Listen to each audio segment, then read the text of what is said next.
Hello everybody and welcome to this course and welcome to this Quickstarter guide for the Slav part of the repertoire. So the Slav part means that after the move c4 we play c6.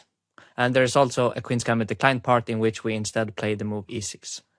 But c4, c6 is our setup, and this is supposed to go very well with the Slav opening. So for instance, if d4, d5, we have the Slav defense. That sort of transposition will be very, very common.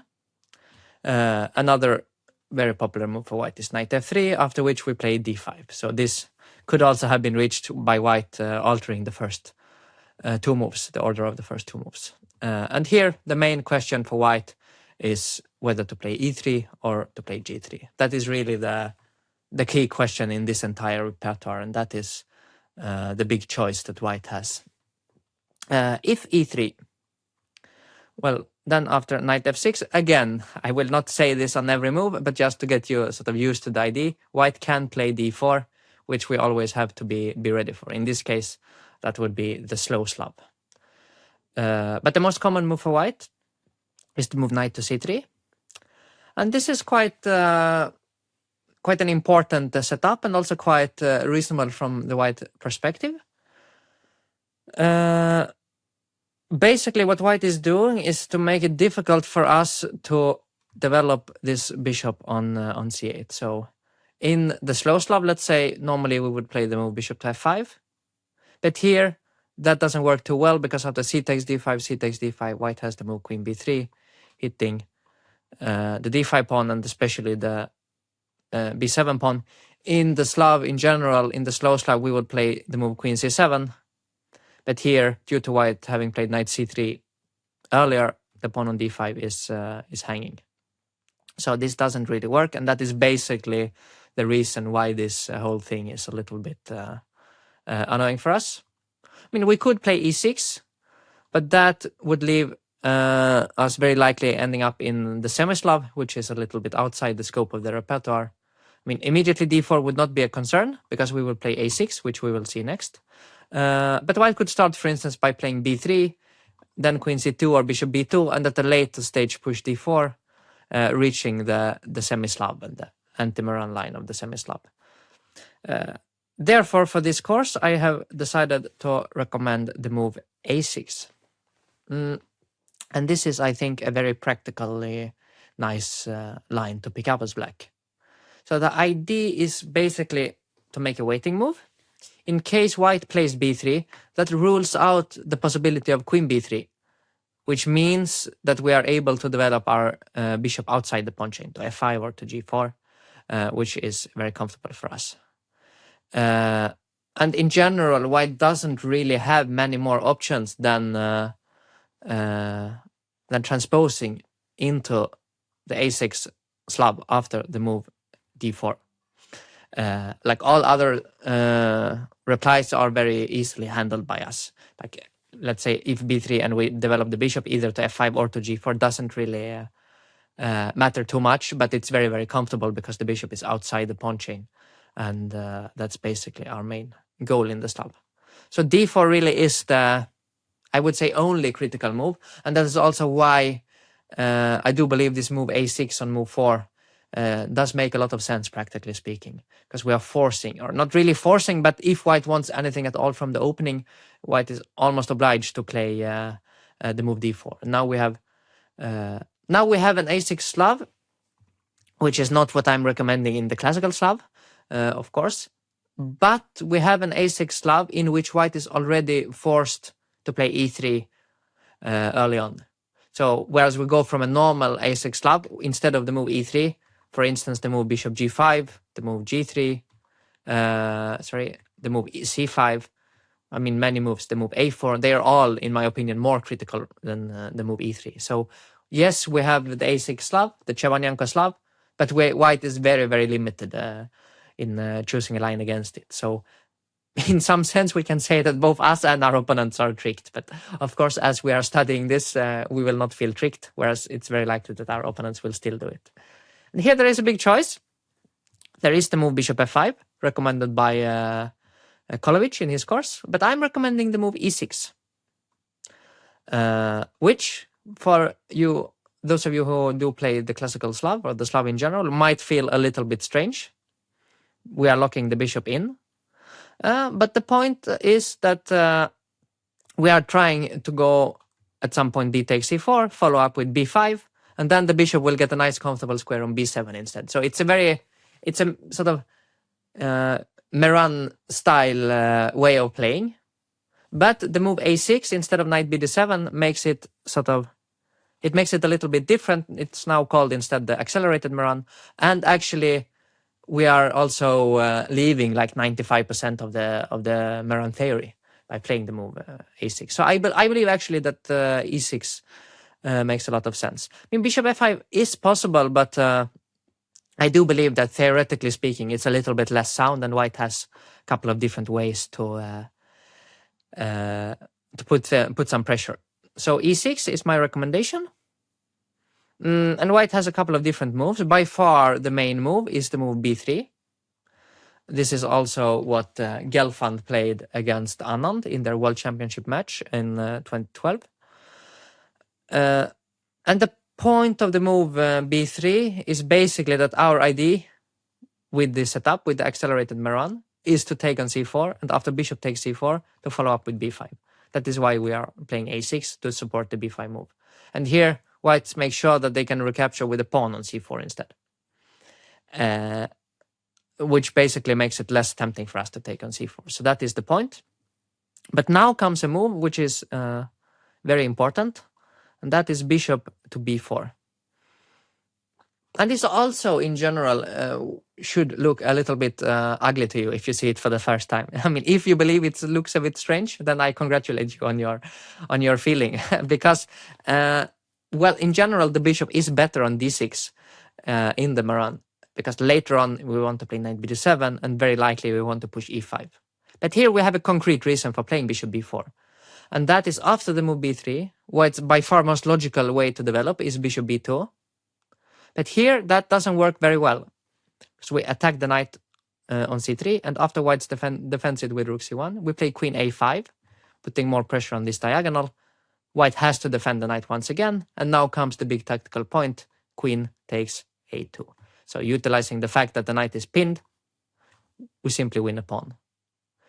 And that actually means that bishop b2 is not playable. Instead, white has to go bishop d2 to prevent the pin on this diagonal. And this is the big point why we are so happy to play bishop b4, because having just played b3, of course white wants the bishop on b2, therefore provoking it or forcing it to d2 is a big win for us. Now we continue with knight b7, a normal move. Bishop d3 is the most logical way, it's the most active square for white's bishop, and here there is a big choice. We have a choice between a very double-edged and interesting and super fresh move, and a more reliable, solid mainstream option. And the mainstream option is the castle. Very natural move, short castle, and here we play the move bishop to d6. And again, you might raise your eyebrows like, what on earth is going on? First we are making so many pawn moves, and then we are moving the bishop twice. But the point is, as I said earlier, that the bishop is simply best placed here. We are intending to play e5. And no, we haven't really lost the tempo, because in fact this bishop really belongs on this diagonal. And to get to that diagonal now takes two moves, whereas on c1 it would immediately be able to go to b2. So, I mean, technically, yes, we have lost the tempo, but it's a very bad tempo. It's a tempo that we are happily giving to white. So that is the reason why bishop d6 works. Now, there are many moves. I would just say one of the most natural moves for white is e4. And it's important to know the reaction in general, because this happens quite a lot in this line. And that is to take on c4. And after b takes c4, it looks very nice for white with this nice big center. But our idea is to play e5 and trying to provoke the pawn to d5, after which we get a very nice square on c5 for our pieces. The white center will lack mobility, the dark squares will be weak. Later on, maybe the bishop can come to g4, and this is all quite pleasant for us. So that is a very, very important idea, to take on c4, play e5, and fight for the dark squares in the center. White also has a lot of other moves. I mean, in the main part of the course, we are looking at rook e1, we are looking at queen c2, we are looking at h3, and we are looking at the move that we will discuss here, rook c1. Very, very natural. It's also how Gelfand played against Anand in the World Championship match. And I decided to include it because I think the reaction and what happens next is like very, very likely, also against all other moves. And therefore, it's very useful to be familiar with the IDs. So, well, as I mentioned, the move bishop d6, the point was to play the move e5, which is now what we do. And here, what will usually happen after e5 is one of two things. First of all, white takes on d5. We take back with the pawn because we still want to have a grip in the center. And now white will either play e4, after which we will start to trade, and it will be very solid. This is actually what what Gelfand did against Anand. He played e4, takes, lots of trades, knight f6. And, well, if the bishop moves, we have e4, so instead he took, knight takes e4, e takes d6, queen takes d6, and it's relatively dry. I mean, remember I told you this was our solid way to play. This was the, so to speak, almost, here in this specific instance, I would say almost boring way to play, but in general, just very, very solid. So the other typical way for white, and what I actually believe you are most likely to face in your over the board games, or let's say in your games online or over the board, it's the move d takes e5, the most natural move in the world. Knight takes e5, white might as well trade, and bishop takes e5. And this is a sort of position, it is seen throughout the course in many different versions, but it's a structure that you really need to be very well familiar with and comfortable playing. So we do have an isolated pawn on d5. There has been one set of knights traded, and every trade in general should benefit the side playing against the isolated pawn, because it makes it a little bit weaker. What we have as compensation for the slight weakness is very active pieces. Well, the bishop on e5, knight on f6, they are both very nice. But also it's easy to develop the rest. For instance, the rook will go here. The bishop will be developed somewhere. Then the other rook can come here. And additionally, perhaps even more importantly, I would say, there is a slight lack of defenders on the white king side. So as we can see, like all these pieces, they are stuck on the, let's say, queen side half of the board, which means that white is not really like having enough defenders against the king. So our main plan will be to utilize that, will be to set up some threats against the white king at least. It could be a bishop takes h2 sacrifice. Generally speaking, not so often that it works. It could also be, let's say, knight g4, depending on what white does. And it could also be another maneuver, which I will show you next. So the most common move for white here is h3. Also eliminating the possibility of bishop g4, which would be a natural developing move. In case white plays knight e2 instead, which is a very natural idea. I mean, the idea of the move is to play bishop to c3, trading the bishops. And as I mentioned, every trade in general should benefit white. So it's important after knight e2 to react by playing knight e4, activating the knight. Very logical as soon as the knight leaves c3. But also very importantly, if white plays bishop c3, we are able to take it. So a very, very common thing in these lines, as soon as the knight moves, we go knight e4. But h3 is the most common, and here comes a move that I think is absolutely essential to know in this structure. And that is the move bishop to b8.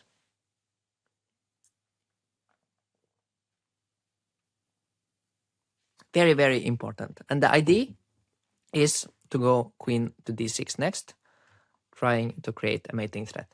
And this is actually especially strong after white has made the move h3, because after queen d6, it's harder to play g3 next. Then the pawn on h3 will hang. So it will actually not be so easy for white to defend against the mate. And should white at some point play f4 after queen d6 to defend against the mate, then the bishop switches to the other diagonal, to a7. And the pawn on e3 is weak, and it's also towards the king. And there, it's also very nice to have the pawn on a6, creating this very nice square on a7 for the bishop. So, for instance, knight e2, same ideas on the previous move, queen d6, threatening mate. Now, f4 is possible, but generally speaking, we are very happy to see it, because after bishop a7, this pawn really is quite weak, much weaker than our pawn, in fact, now. So that is basically what we are trying to achieve. And if white instead plays knight g3, preventing the mate, I believe it's quite important to go knight to e4. Again, if we don't, white would come with bishop c3 and the bishop will be active. But knight e4 creates the threat of taking, and if white takes, the position is quite equal. We can go queen g6 next, hitting the knight on g3. At some point, probably we will take it, and it will all be quite equal. So this is the solid way of playing. This is where you're very likely reaching this isolated pawn on d5 and have nice counterplay for that. But I also mentioned that there is a more enterprising and, in my view, perhaps more interesting attempt, a more double-edged attempt, but also, of course, a little bit more risky, which is usually the trade-off in the opening. And that is the move d takes e4. Normally speaking, as we said, it's not such a great idea because white takes with the b pawn. That's the whole purpose of b3. I mean, if white takes with the bishop, well, none of these moves really go very well together. So we can simply castle, play b5, then drop the bishop back at some point to d6, play either c5 or e5, and we have very nice compensation. So, I mean, really the point for white is to take with the pawn on c4. And here I'm recommending the move e5. This is the point of our capture on c4, actually. And this is a move that has been played, I think, once or twice, maximum 5 times, I would say. One of the times was by me in the European Club Cup, played a couple of weeks ago. I played it against Spain's strongest player, Paco Vallejo. But it's not my idea. It's an idea actually of my friend, Martin Lokander, an excellent theoretician. And the point is simply to break in the center and get fast counterplay. White could try, I mean, our immediate threat is to take on c3 and push e4, which wins a piece. White could play something like queen b1, hitting the bishop, after which we drop back to d6. And we reach this structure in which it's actually quite hard for white to make progress, because as soon as they push d5, we get this nice square on c5. If they take, well, then this pawn is isolated. And if they stand still, which is usually what they do, then we are also building slowly. For instance, short castle. We go rook e8, at some point maybe h6, just to prevent knight g5, queen e7, and it's quite an interesting fight. And very, very double-edged and unclear what's going on. There are a lot of details about this in the main chapter, and also like, let's say we are already leaving all established theory by this point, so you shouldn't be worried at all that your opponent will out-prepare you there. So very interesting.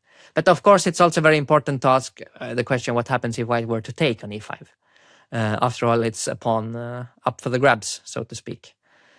And then our idea is to go knight g4, hitting the pawn on e5. If we were allowed to just recapture it, we would do nicely, because the pawn on c4 is isolated. So the most interesting move here for white is actually the move e6, which we need to take very seriously, because if we take on e6, then actually our structure is quite poor. And white has a very nice square on e4, for instance, and in general it's just quite ugly. But there is a very surprising tactical idea, and that is the move knight to c5, intending to take with a piece instead on e6. White kind of has to take on f7, what else? And king takes f7. And surprisingly, despite having moved the king and being a pawn down, we have very, very nice counterplay.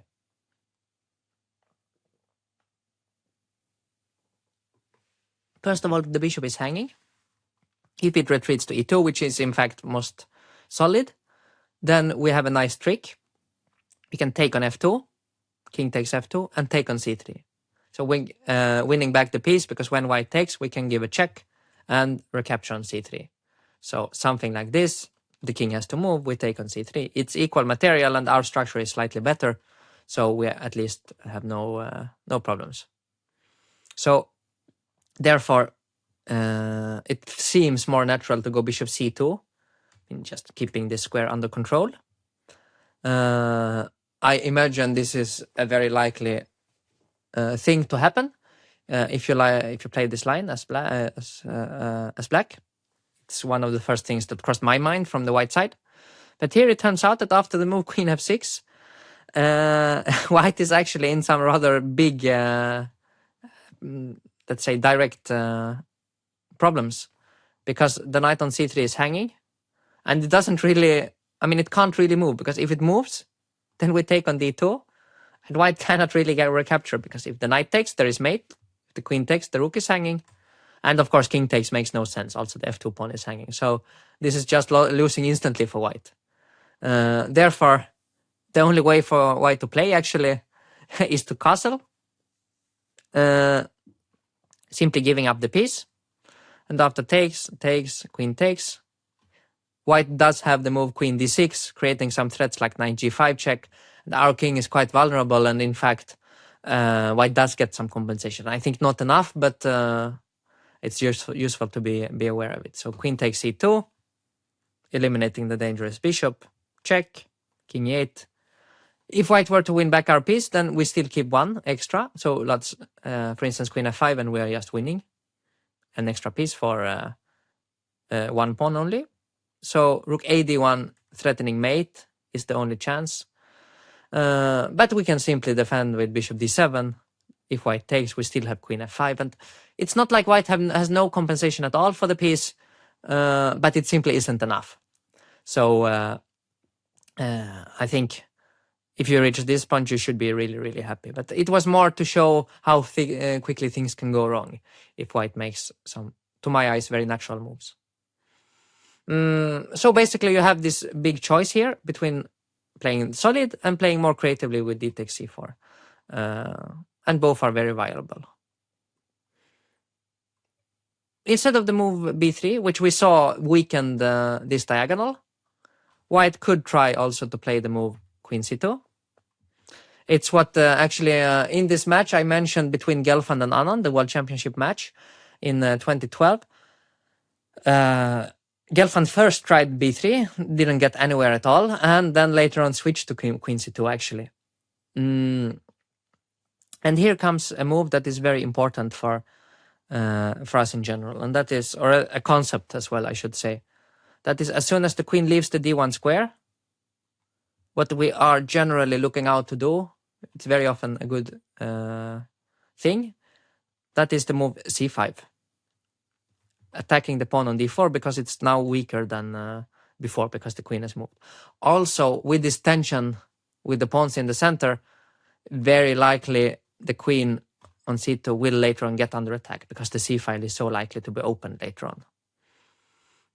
For instance, if a3, we take on c4, white usually takes on c5. If white takes, then we play b5, bishop b7, knight b d7. At some point later, the rook will come to c8, and white will get these issues with the queen.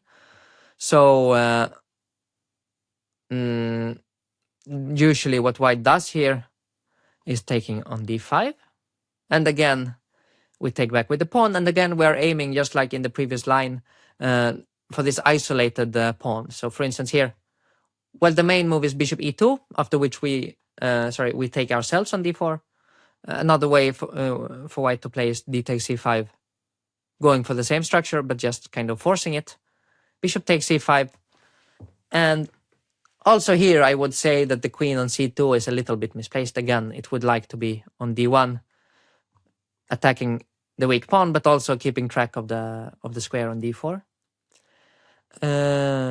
Some natural developing moves would be bishop e2, short castle. And here, there is one detail that I think makes it much easier for black. And that is basically the question how to for white to develop, because white has two ways. White has one to play a3 and then b4 and then bishop b2, develop the bishop like that while gaining some space. And white can also play just b3 instead and bishop b2. So that is the other way. And we need to be ready for both. And therefore, we play the move bishop to e6. And the point is, if white were to play a3 with the clear intention to play b4, then we want to play knight bd7. Because after b4, we move the bishop. Then, first of all, we want the c file open, no knight on c6 blocking. And also our knight can come via b6 to c4. So having played b4, the c4 square is weakened, and therefore that makes a lot of sense. But if white plays b3, then we want the knight on the most active square, because there is no reason not to put it there. So we keep flexible by playing bishop e6, sort of getting ready for both. If b3, knight c6. If white tries to delay, we still don't want to play knight c6 because of a3. We don't want to play knight bd7 because of b3. So we make another waiting move with queen e7. And here it's really time for white to make a choice. I guess the most likely thing that would happen in your games would be that white plays b3. After which we are happy to play knight c6, as mentioned previously. Bishop b2, in general, our idea is to play something like rook fd8. If white plays rook ac1, drop the bishop back so that it doesn't hang. We can play rook ac8, and all the time we are looking to get d4 in, which will activate our pieces and also get rid of our isolated pawn. And the way the pieces are placed, white will struggle to prevent that. So very common isolated queen's pawn position, but one that is not dangerous at all for us. So very important just to play c5 after the queen has moved to c2. There are also some other options. One very natural move that actually used to be the main line long ago, which I, when I started to study chess or started to study openings, that was the move that was considered the best for white. That is the move c5. And the point is, like, normally speaking, c5 is quite a bad move in all of these positions and all of these merans. But here, the point is that after b6 and white takes, black can no longer take back with the a-pawn because black has already played a6. So that's a big downside to playing, or that's the sort of the big upside for white to play c5 here. That's why it makes some sense. Here, I recommend the move knight bd7, which is a useful developing move, getting ready to play b6 later, or playing e5, depending on what white does. So for instance, if white plays bishop d3 to develop the bishop, which looks very natural, then we can play e5, which is a very, very common pawn break. And the point is, after white takes, we play knight g4, and both these pawns are hanging. And once we win back one of them, we are doing quite well. That's basically a big strategic achievement to get e5 in. Therefore, bishop d3 is frankly a bit inaccurate. And what white does instead is either to play b4, supporting the c5 pawn, after which we play b6, later on a5, attacking the whole pawn chain. And white has some space advantage on the queen side, but eventually we are able to play bishop a6, trade the light squared bishops. The king goes to the king side, and it's quite solid and actually quite easy to play. So the trickiest choice for white is actually to play the waiting move queen c2.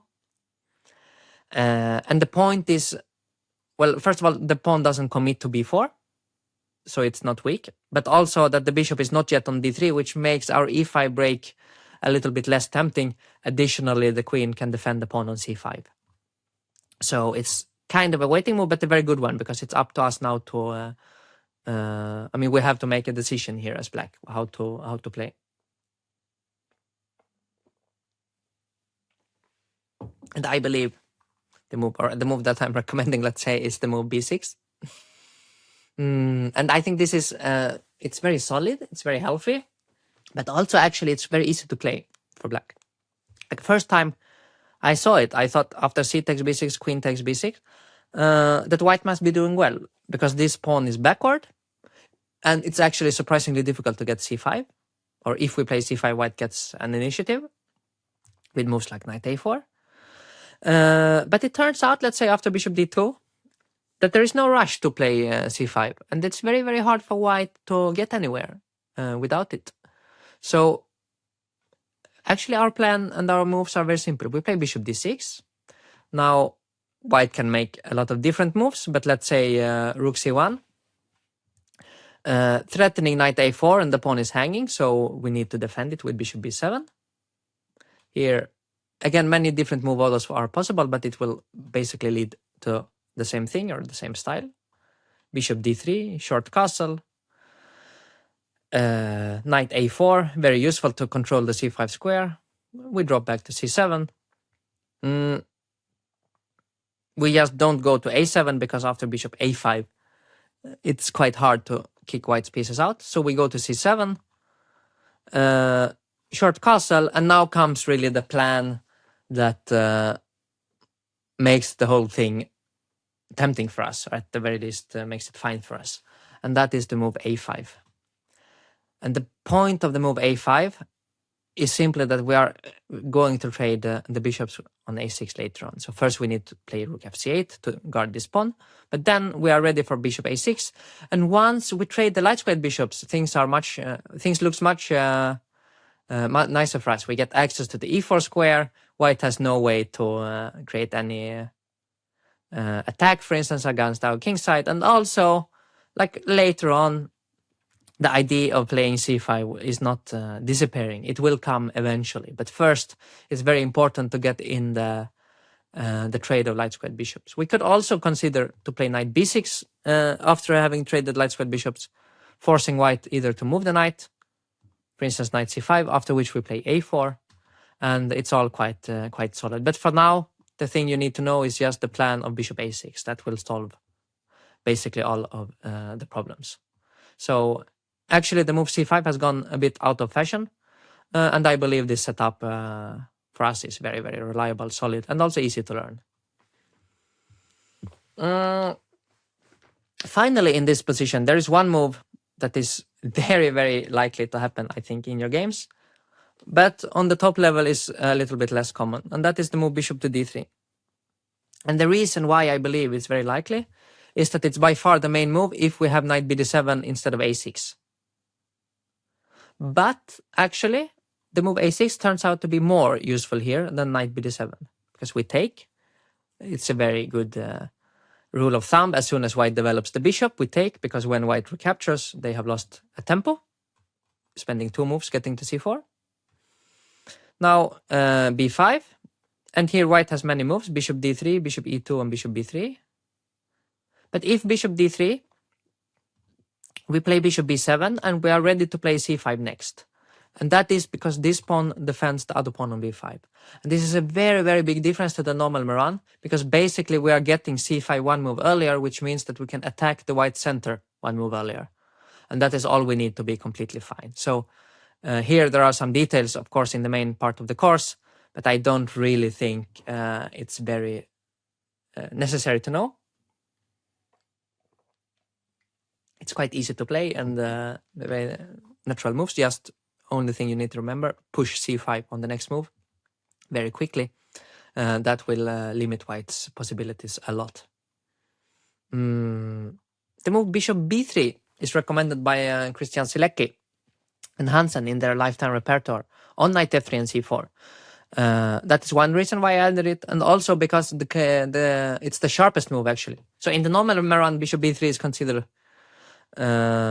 one of the least dangerous moves, but here actually I believe it's one of the moves that we should definitely be aware of. So we play c5 immediately, attacking the center. This is very, very important. Now if white were to play e4, we take on d4. This is our normal reaction, knight takes d4. And here, very, very important, in such positions, white is almost always intending to play e5 or even threatening to play e5, and therefore we should prevent it. So in this case, by knight bd7. Preventing e5, white should probably castle, and after bishop b7, we transpose to what we will see next. So just wanted to mention after this, important to develop with knight b7 before bishop b7, because otherwise e5 is strong. But short castle is the main move. Now we can play bishop b7. If white does nothing in such a position, doesn't really matter if the bishop is here, here, or here. Then we simply develop with knight b7, this bishop to e7 or d6, short castle, and it's actually very comfortable because especially this bishop is very strong, and also we have nice play against the center. So really in all of these lines, it's up to white to try to create something quickly. And this is one of those situations. And by far, therefore, the best move for white is the move e4. Trying to open up as quickly as possible, create threats as quickly as possible.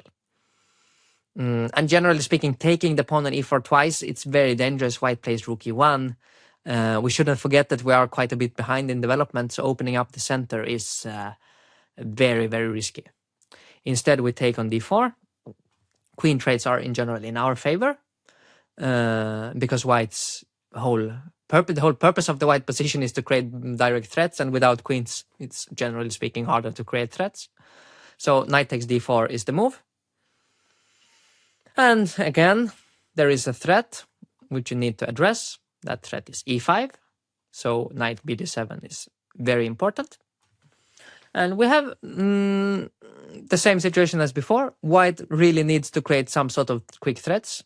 The longer the game progresses, if we get developed, we have such a nice harmonious position to play. So white could try the move rook e1, which is played again, of course, with the idea to play e5. And here it's very important to know what you are doing. And what we should be doing is to play the move knight e5. The idea of the move is actually very simple. We want to prevent white from playing e5, so physically blocking the square. But moving the same pieces twice in the opening is quite risky, especially with the king stuck in the center. That's why it's important that we know that here it specifically works fine. White has many ways to put pressure. Actually, in the main chapter section, we are looking at both knight d5 and also bishop d5. Which is the recommended move by Silecki. They are quite sharp. They lead to interesting play, but if we know what we are doing very fine. Here I'm going to have a look at the most popular and also the move that I think is the most likely in a practical game, and that is the move bishop to f4, hitting the knight. Of course, we don't want to move the knight because then white will likely be able to play e5, so bishop d6. And here comes a nice move from white, and the whole reason why, basically why the whole thing makes some sense for white, and that is the move knight to f5. So, I mean, I'm saying it once more: white has to create something quickly, because if we are allowed to castle, like say here, if it's our move and we castle, we are simply better. Like this bishop doesn't really do much against our solid pawn on e6.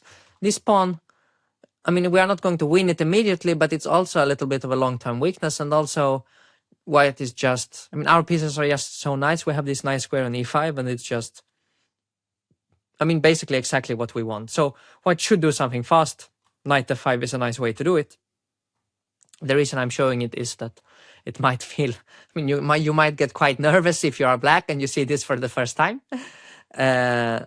Well, we have to take the knight, otherwise d6 is hanging.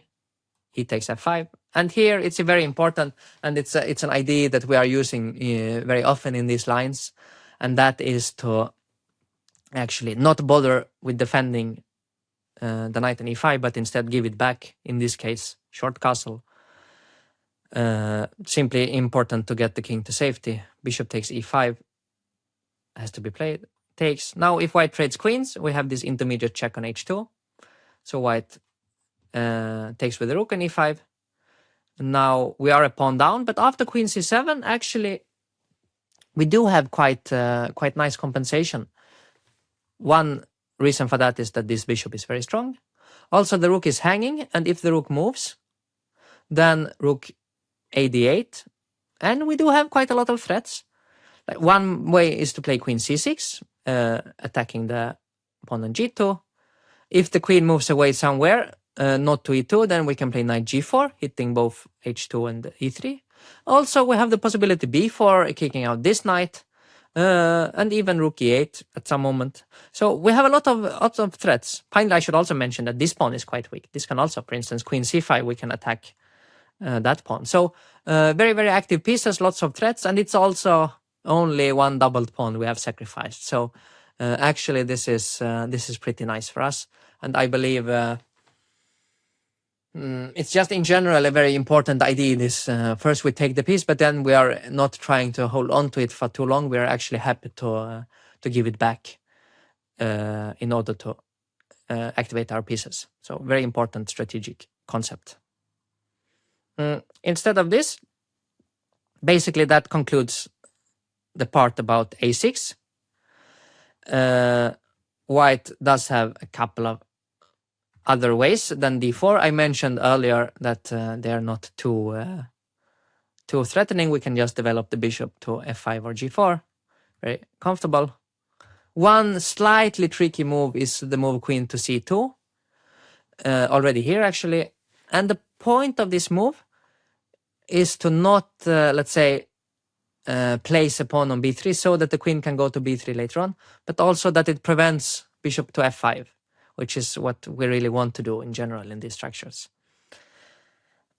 But instead we have to use the other square, bishop to g4. And now, if white were to play something slow, let's say bishop e2, then we can simply play e6, bishop d6, knight bd7, short castle. Like, we are basically trying to play a Slav setup, a setup you will be well familiar with from the Slav.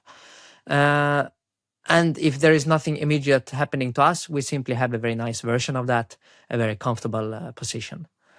So this really, I mean, really there is only one move that sort of intends to put some pressure on us, and that is the move knight to e5. So hitting the bishop, again, important that we don't have access to the f5 square, so we have to go to h5. And now, again, if white does nothing, we play e6, we play knight bd7, life is very good. So the only sort of, let's say, scary looking move is c takes d5. And here it's very important to recapture in the correct way. Because actually the most natural move, c takes d5, doesn't work at all. This is very, very important to know, because white plays bishop b5 check. We have to block. Now the simplest is simply to trade knights, and the surprising move queen to f5, attacking the bishop, and also simply picking up the pawn on d5. And that is quite a typical example, actually, of why it's always a bit risky to develop the bishop, the light squared bishop. Like in this situation, if we could play bishop d7, then life would be completely good, completely fine. So that's why when developing the bishop in these lines, you always have to be careful that white doesn't have anything direct. And in this case, it actually means that we have to take with the knight on d5. Normally speaking, this is something that we tend to avoid. We always, I mean, from the Slav, you are well aware of the concept of always recapturing with the c-pawn. It's basically the reason why we put our pawn on c6 in the first place. But here we can accept taking with the knight, and that is because this move, this move queen c2 combined with spending 2 moves to get the knight to e5 is a little bit too slow for white. And we will be able to gain quite a lot of tempi for our development over the next couple of moves.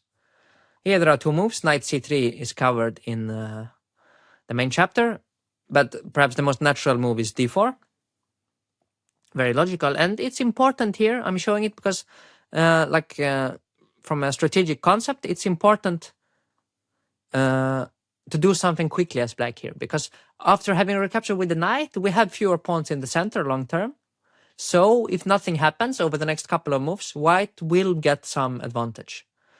And therefore we have to try to utilize this slight lead in development that we have. And the best way to do it is to play f6, hitting the knight. And after the knight retreats, let's say to d3, then, again, very dynamic play, we play the move e5. just trying to hit white with all we got before white gets developed. D takes e5 is by far the most natural. Now even actually knight a6 makes some sense, intending some knight b4, getting some initiative. But simpler probably is to recapture.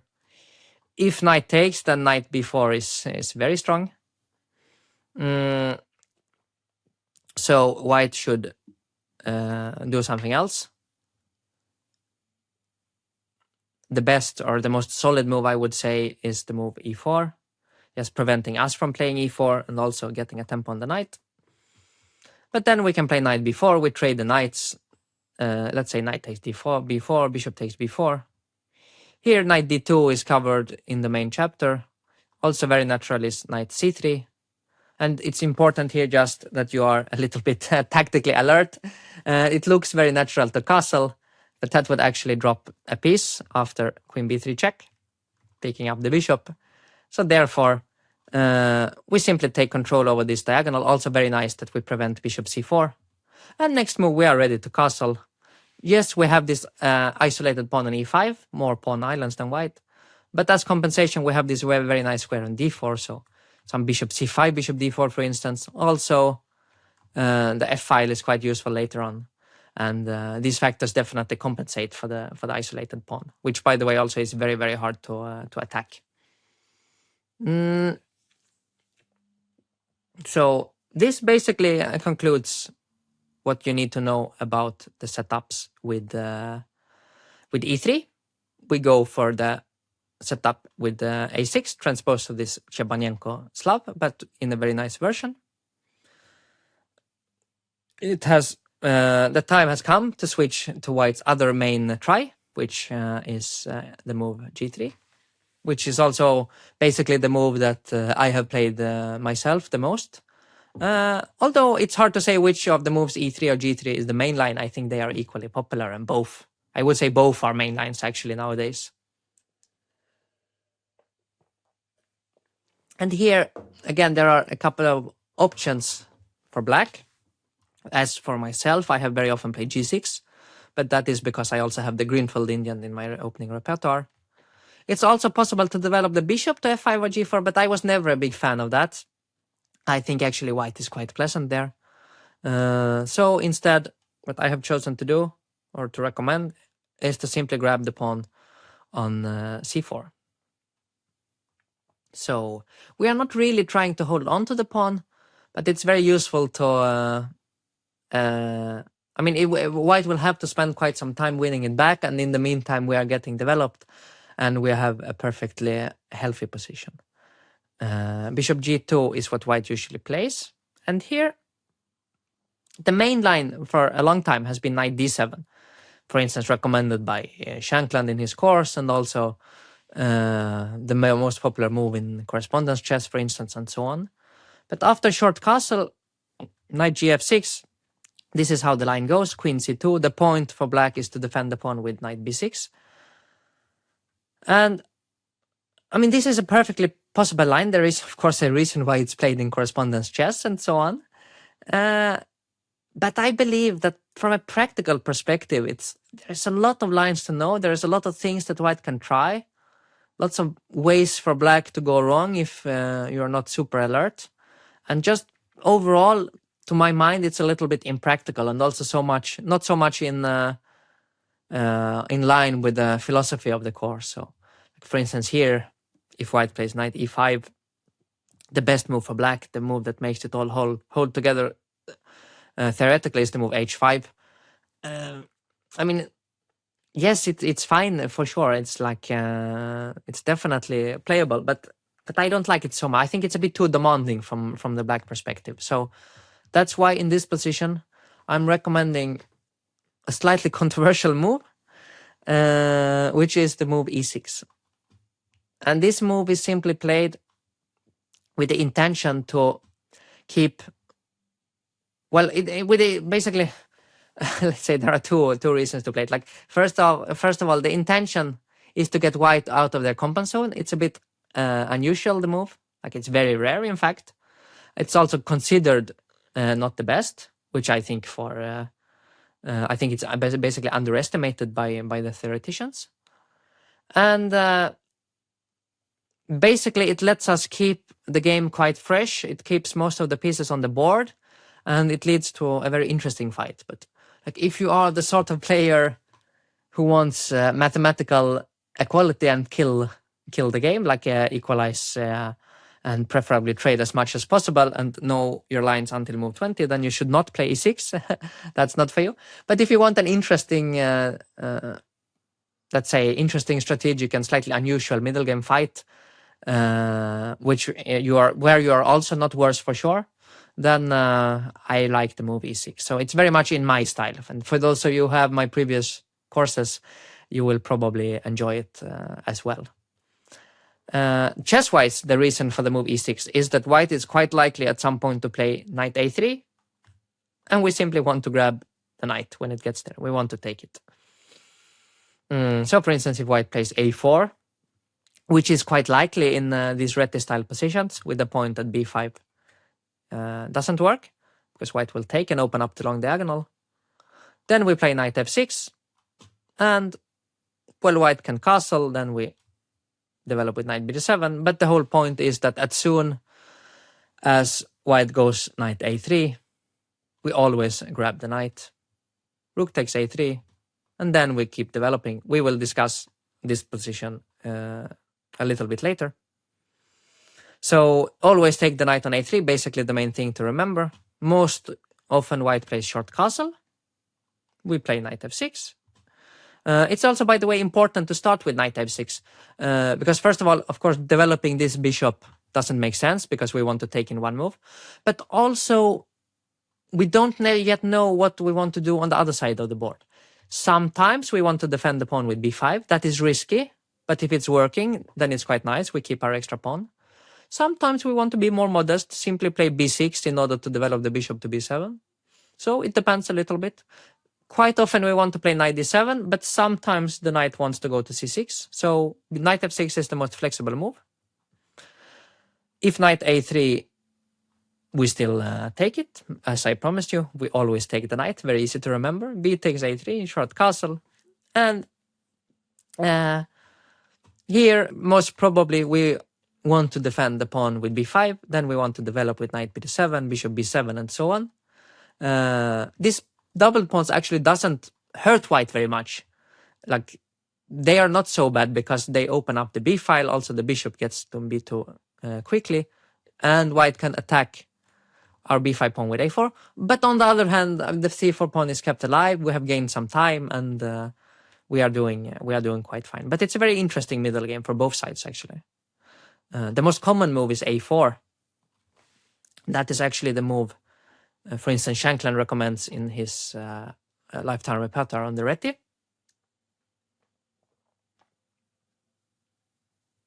And just as a little side note, most sources that I have checked for the course, and most things, even my own sources, let's say my own old analysis, and they're generally stopping somewhere around here, saying that white will regain this pawn and white will be slightly better. So very, very likely this will be the maximum extent of your opponent's knowledge, which is, of course, a nice thing. It also was the maximum extent of my knowledge, like, let's say, before I started to work on the course. But now I have checked all of this a bit more carefully, and I really believe that black has black has an excellent position. Well, I mean, obviously not better. We are black after all, but this is not worse than anything else. Black is definitely fine. Knight bd7, again for the same reason. We want to be flexible with the bishop. Here, if knight a3, as you might have guessed, we will take it. So most often white plays queen c2. And now it's important not to get greedy and try to defend the pawn. That could be very quickly leading to a disaster. Something like takes knight d4. The rook is hanging, the pawn is hanging, it all sort of collapses. So we play modestly with b6, intending to play bishop b7. Should white take, we play bishop b7. Next up, we play c5. And having this bishop on b7 is very, very important, because this bishop on g2 is no longer a big threat to us. Basically, if we manage to get bishop b7 and c5, white has no real hopes for an advantage. So the trickiest or the most critical move, or I would actually say the only critical move, is again knight a3. Probably by now, I hope you're able to guess our move. We always take the knight. Rook takes a3.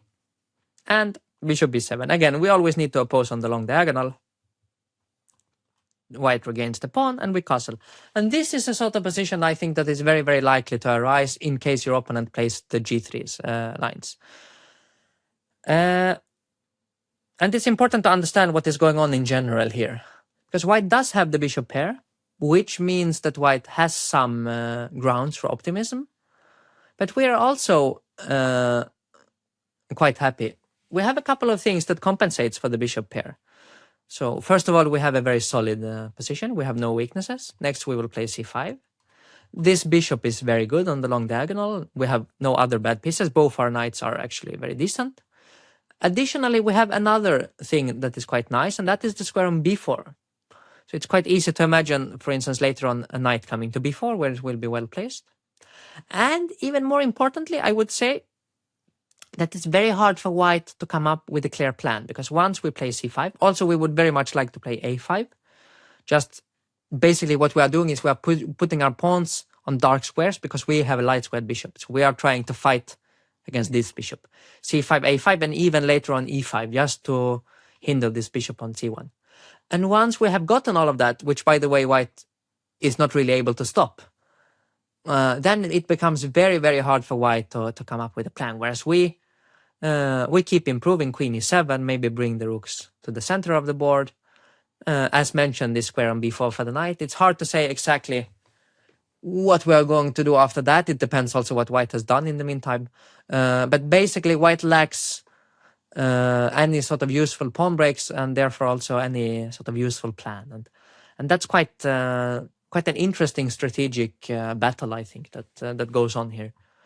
There are, of course, more details and quite a lot more plans in the main chapter, but for now, I think this is enough knowledge. Just to mention, if white were to try to prevent our play by playing d4, then generally speaking, after c5, we get excellent counterplay. D takes c5. We might as well flick in bishop d5, and if the queen moves, it doesn't really matter where it goes. Let's say to h4. I just wanted to show one more interesting idea, and that is that we can take with a b pawn on c5 because we will get nice pressure along the b file. Now, basically, the b2 pawn will be weaker than the pawn on c5, and again, lots of activity, very healthy pieces, very healthy position. Shouldn't be any problems at all. So that's how we play against g3 with c4.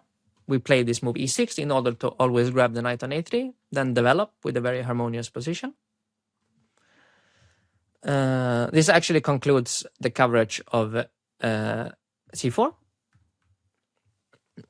The other main try in the course is the move knight to f3, with the point after d5 to play g3, fianchettoing the bishop. This is very common. This is one of the things that you will face most often, I guess.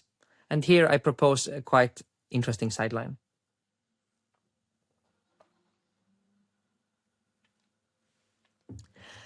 I propose the move knight to d7, which I believe is a very nice choice, especially for the Slav players. Because what will happen now is that we will very likely get structures that are similar to the Slav. We will get development that is very similar to how we usually develop in the Slav. Well, and the reason for that is that we are threatening e5. So very often white has to play d4, and this is actually already kind of a nice thing, because when white plays knight f3 and g3 in the opening, generally speaking, their idea is to not play d4. That's what they want. They don't want to commit the pawn to d4. They want to keep flexible, but by knight d7, we really kind of provoke them to push in the center, and that I think is quite annoying for them in general. So, for instance, Plikta in his lifetime repertoire on the Reti recommends bishop g2 allowing e5, but that's I think, quite controversial. Because now after e5, we do have quite a nice grip on the center. Short castle, knight gf6. Plikta's idea is to play d4 here, which is very rare, but actually a bit interesting.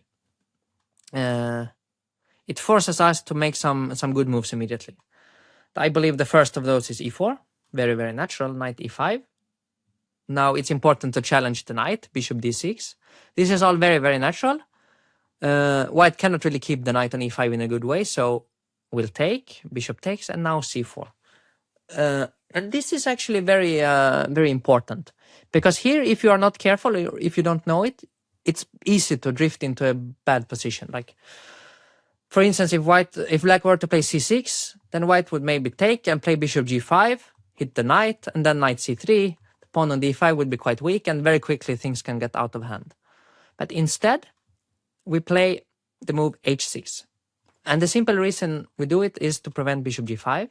And after c takes d5, actually after short castle, yes, white has won the pawn.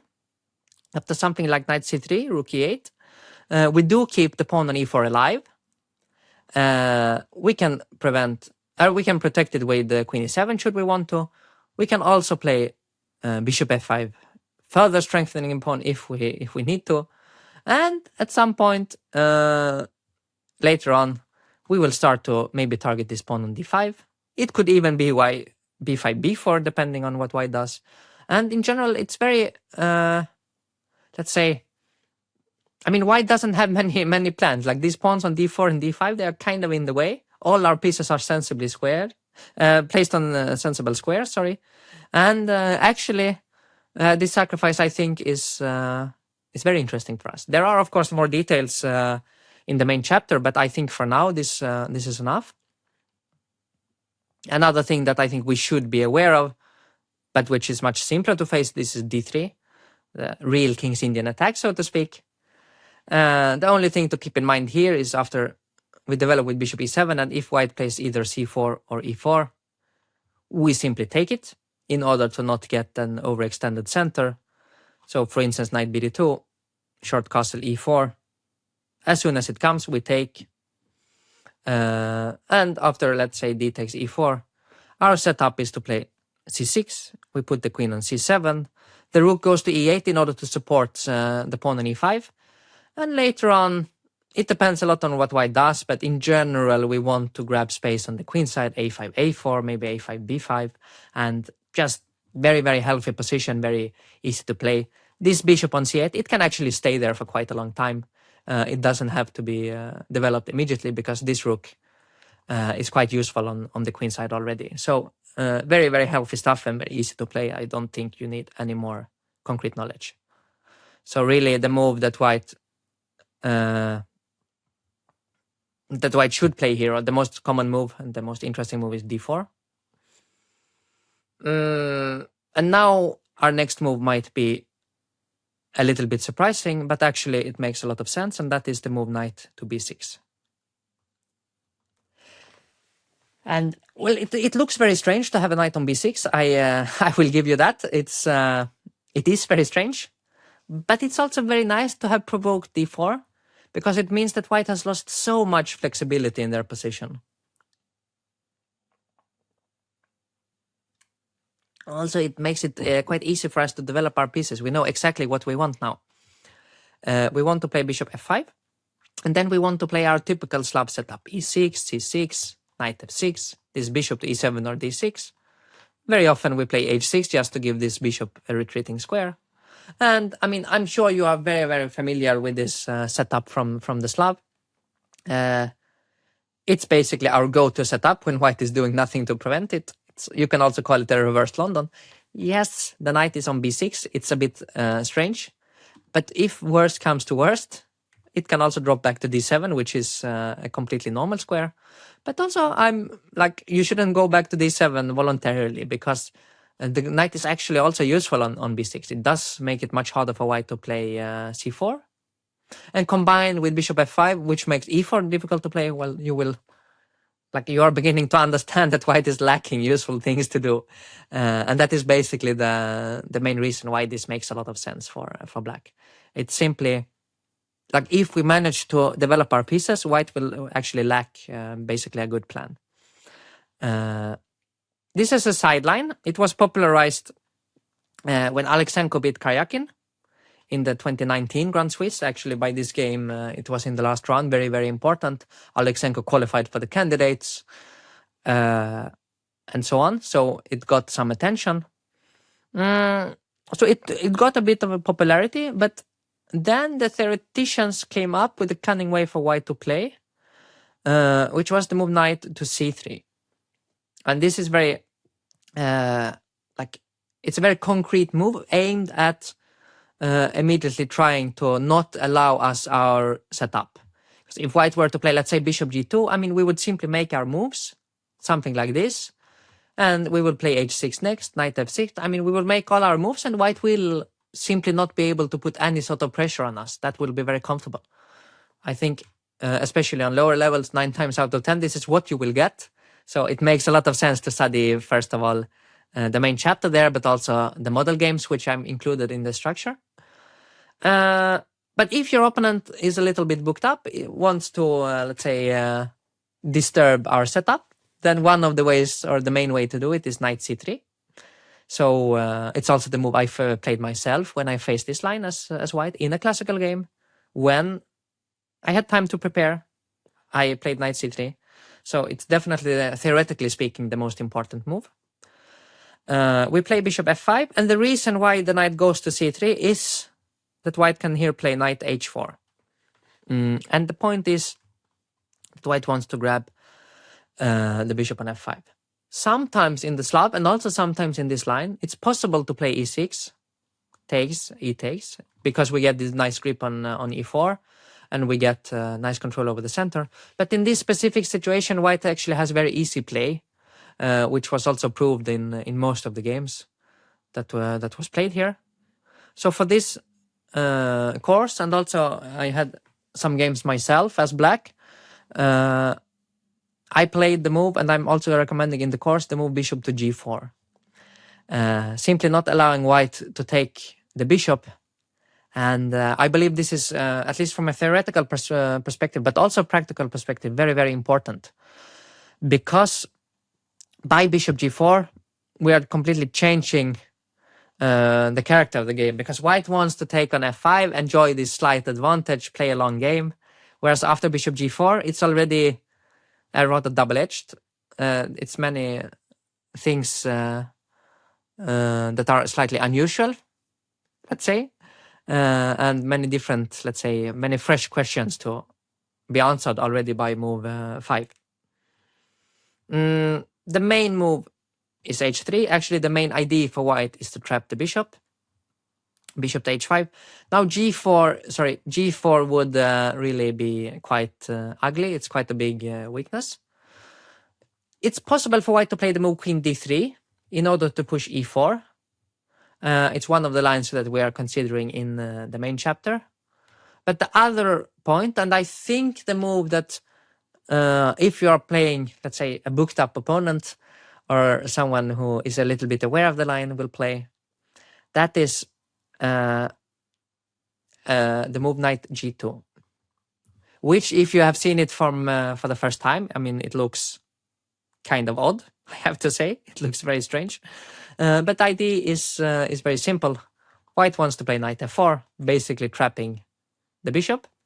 This is how Theodoro played against me in our game a couple of months ago. Classical chess, Grand Swiss, high level prestigious tournament. So definitely tried. We both of us tried to play what we consider were the absolutely best lines. So he played this. But before that game was played, before I had made this course, at least before finishing it, I wasn't into all the intricacies of this specific line, and I actually made an important mistake there. Like, not a big one, but a mistake. Because I played the move knight f6. And after knight f4, bishop g6. But what I should have done is e6. Perhaps doesn't look like it makes a big difference to you, but after knight f4, which is the white, the main white idea, bishop g6, In general, what white is trying to achieve here is simply pick up the bishop pair. Let's say knight takes g6, h takes g6, then play bishop g2, castle, at some point play e4, and get this typical two-bishop advantage. But here is shown, it's possible to show the reason why knight f6 was a dubious move, or at least inaccurate. Because here we have an extra option which is very, very nice, and that option is the move f5. And it looks maybe a little bit drastic, but the point is simply to prevent the move e4. And this also means that the knight on c3 will become clumsily placed, because with the knight on c3, without getting to play e4, I mean, really the only other way to push a pawn is c4, but that's very, very far away with the knight on c3. Basically, this all means that white lacks a good plan. So for following up in the future, knight f6, at some point even c5 if we want to fight for the initiative, but also just developing is good enough. So just a very small detail that delay knight f6 in order to be able to play f5. Very, very important. So, and important to deal with knight c3, because although the whole thing looks odd for white, it's really considered to be the critical way against knight d7, knight b6. So that, I think, is a nice solution to knight f3, g3. Little bit of a sideline, but a very healthy sideline. I believe that it's provocative, but it's provocative in a very healthy way. Like, it's healthy provocation. Like, we are still very much playing solid and objective chess, but at the same time putting the opponent under some sort of pressure at least. That's how I view it. So I was very happy to be able to recommend this, and especially combined with this move bishop g4, which is still very, very fresh.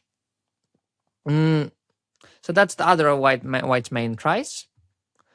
Finally, we will have a look at one line that we need to know when we are playing the Slav setup against the English, and that is c4, c6, e4, transposing to the Panov variation.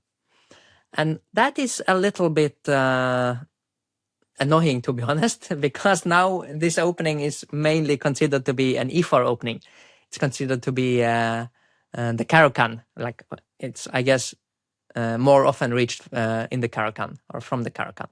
So we still need to know it. But I believe we don't need to know that. I mean, it's quite easy to handle it. There is a reason why there are 5 or 6 other systems against the Caro-Kann which are more popular and more ambitious. But we still definitely need to know it, and it's still a little bit annoying having to play another opening, but that's what we will have to accept. So d5, e takes d5, c takes d5. This is all very natural. By the way, many Slav players are combining the Slav with the Caro-Kann. So in that sense, like, you might already have a system ready here, which would be great. But if you don't, or if you have a system that and you want to improve it, that's also great. Then you can also study this part. White has an important choice here. One way is actually to take on d5 immediately. And this is a sideline, definitely. But I do believe that it's quite likely that you will face this, because if you're facing someone playing the English, in general, they are not going to, like, I mean, we are tricked into a mainline Panov, let's say, but our opponent is also not e4 players. I mean, then they would play e4 on move 1. So they are also not too happy entering a big mainline, I guess. And with that in mind, it also makes sense for them to play a sort of sideline, which is what they will do here by taking on d5. So, like, if I were white, I wanted to play 2e4, the Panov, as a surprise. I would probably start by investigating this and see if there can be something to be found here. So it makes some practical sense for white. And basically what I'm trying to say is that I think it's more likely that white plays this sideline if they start with c4 than if they start with e4 and move 1. But luckily for us, it's not very dangerous. Knight f6. We want to recapture the d5 pawn with the knight. And now white has 2 different ways to, let's say, complicate matters. That is either queen a4 check or the move bishop b5 check. And they are both played with the same idea in mind. And the idea is to force us to block on d7 after which it will become a little bit more difficult to regain the d5 pawn. But basically what we need to understand here, or what we need to know, is that it doesn't really matter very much, or there is no, I should say, there is no rush to win back the d5 pawn. We don't have to win it back over the next 2 or 3 moves. In fact, what we should try to do is to develop, and then later on we will sort of win the pawn without effort. We will just sort of pick it up along the way, more or less. So for instance, here we play a6, kicking the bishop. If the bishop retreats, then we can play b5, bishop b7, after which the pawn on d5 is starting to look very weak. And what white very often does in this sort of situations is to play the move queen a4, hitting the rook. Not hitting the rook, but preventing a takes b5 because the rook would then be hanging. And here, this is one of those situations where it's very tempting to play rook b8, trying to force the matters, force white to make a decision. But instead, the simplest, I think, is to simply play g6, keep developing, try to play bishop g7 short castle, and only then solve the situation on the queen side, because there is no rush. This pawn will be ripe for the taking later on. For instance, if white plays knight f3, we simply play bishop g7, short castle, we castle. Now, having castled, we actually create a threat of knight b6, hitting the queen, but also defending the rook, so that the b5 bishop is hanging. If white retreats the bishop, then we can play b5, bishop b7, or knight b6 again. So the idea for white would be to take on d7. And this is the reason why I kept this line, because I think the next recapture is not so obvious if you see it for the first time. But it's actually a very nice way to play. And that is knight takes d7 instead of bishop takes d7. And the reason is that we are still intending b5, and the bishop really belongs to b7, because this long diagonal, first of all, we put pressure on the pawn on d5. And once we win it, which most probably we will do, then the bishop will be very nice on the long diagonal. And the knight, it can come back to f6 if need be. It can also go to f6, to b6, sorry. So for instance, d4, we play b5, queen b3, we play knight b6, next move bishop b7, the pawn on d5 will be lost very soon.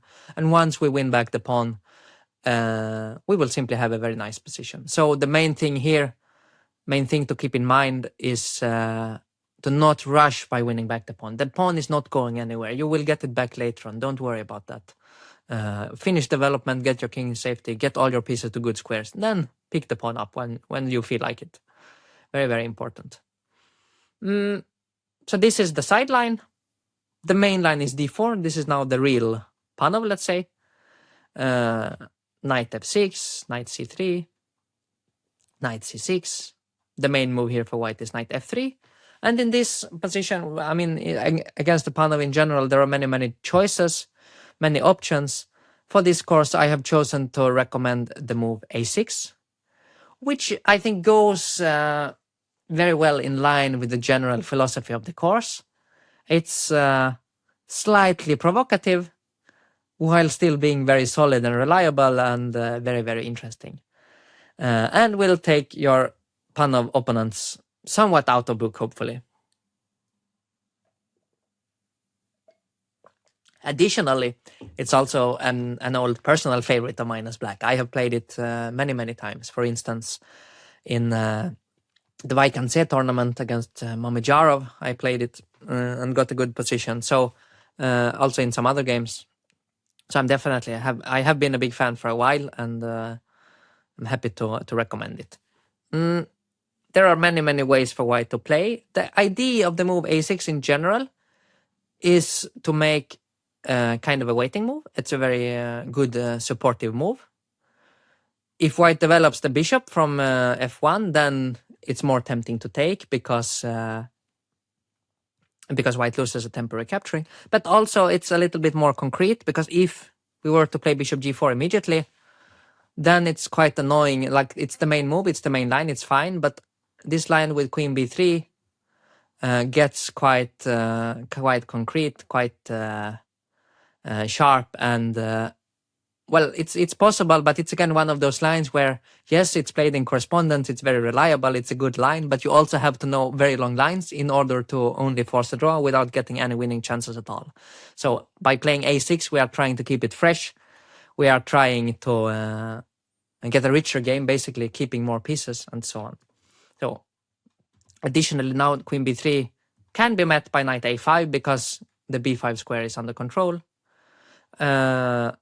Next up, we want probably to develop with bishop g4, depending on what white does.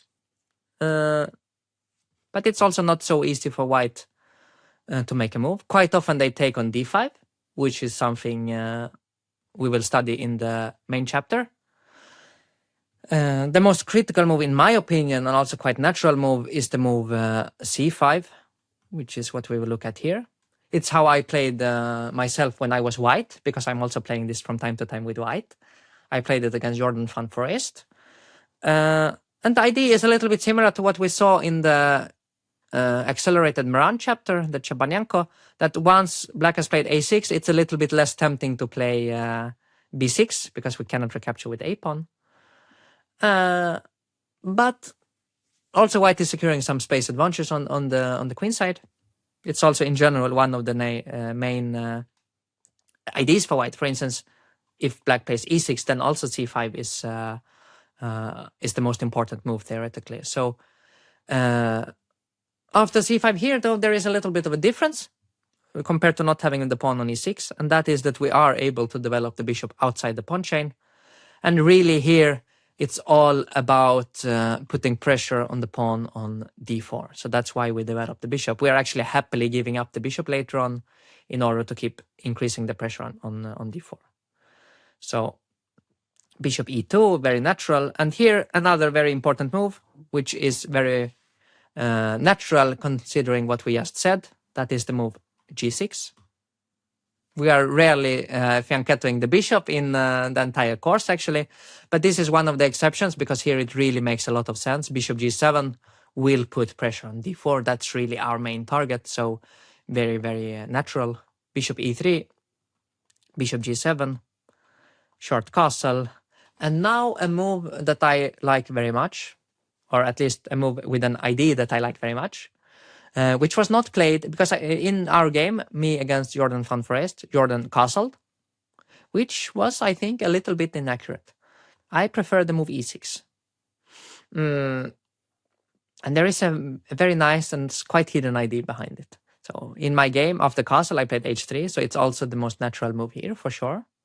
Bishop takes f3. As mentioned, as we are trying to put pressure on this pawn, we are happy to give up the bishop for the knight. Bishop takes f3, and here comes the fantastic idea of our play, and why we delayed to castle short. And that idea is knight to g8. It's quite an unusual concept, but we want to bring the knight to e7, and then to f5, and then the pawn on d4 is very, very weak. And due to the fact that it's a very blocked and closed position, we do have time for this. White is not opening up, so it doesn't matter that our king is stuck in the center for a while. Basically, the most important thing, just get pressure on the d4 pawn. So there are a couple of different lines that can happen, but they're all very comfortable for us. For instance, queen d2, knight g7. Also, it's very nice that we're able to play the same moves against anything. White can try to defend passively with knight e2, but it's quite depressing after that. Hard to come up with an active idea for white. So knight a4 is more, let's say, ambitious, more active. Knight f5, knight b6. The idea is that this rook doesn't have too many squares. If it goes to b8, then after bishop f4, it's trapped. And going to a7 is like very passive. It's a very bad square, frankly. But the reason that I'm showing this knight a4, knight b6 is just because of a general idea that I think we should always be on the lookout for here. And that is the exchange sacrifice, giving up the rook in order to get the central pawn with knight takes d4. And basically, this central pawn on d4 is more important than the exchange that we are losing, because now all our pieces are so good. First of all, this bishop is hanging. But even if white moves the bishop, I still don't want to move the rook on a8. I still believe it doesn't really, like, we still get excellent compensation for the rook, and there is no point to move it and try to give white, for instance, a chance to give a check or to be annoying us. So better castle, knight takes a8, has to be played at some point, queen takes a8. And we get the position in which white has the bishop pair and an extra exchange, but I still prefer black's position. And that is simply these two pawns. They are very, very good. The knight on d4 is fantastic. If white takes it, another knight comes there, which will be equally strong. And very, very importantly, the white rooks are also not doing much. Like, there are no clearly open files, and on E and D, they can put pressure on our pawns, but our pawns are so solid, so they're they will basically do nothing. So furthermore, I mean, later on we are probably going to try to get an initiative on the king side. Maybe at some point this bishop should be collected to play on the dark squares. And in general, it's a little bit hard to say exactly how we are going to make progress. But as white has no play of their own, we will be able to take our time, and there is no rush whatsoever. So a very interesting and nice, and I think very typical exchange sacrifice that we should be aware of. So that concludes the Panov, and that's actually the last of the Quickstarter guidelines. Of course, if you are, of course, at some point you will have to study also the main chapters to see all the extra details, all the extra lines and so on. But I hope that this have been enough to give you, let's say, a good starting point to try to play the repertoire in your games. Of course, start out by getting practical experience, see how it feels, then sort of bit by bit add in deeper knowledge, add in the main chapters, and take it one step at a time. But hopefully this has been enough for you to feel confident in starting it out, at least, that you're no longer completely lost, and also that you feel that you now have a coherent repertoire both against 1d4 and against knight f3, c4, and all the other sidelines. So yeah, hope you have enjoyed, and I'm definitely looking forward to see you in the main chapters, and actually have fun trying it out. Thank you very much, and see you next time.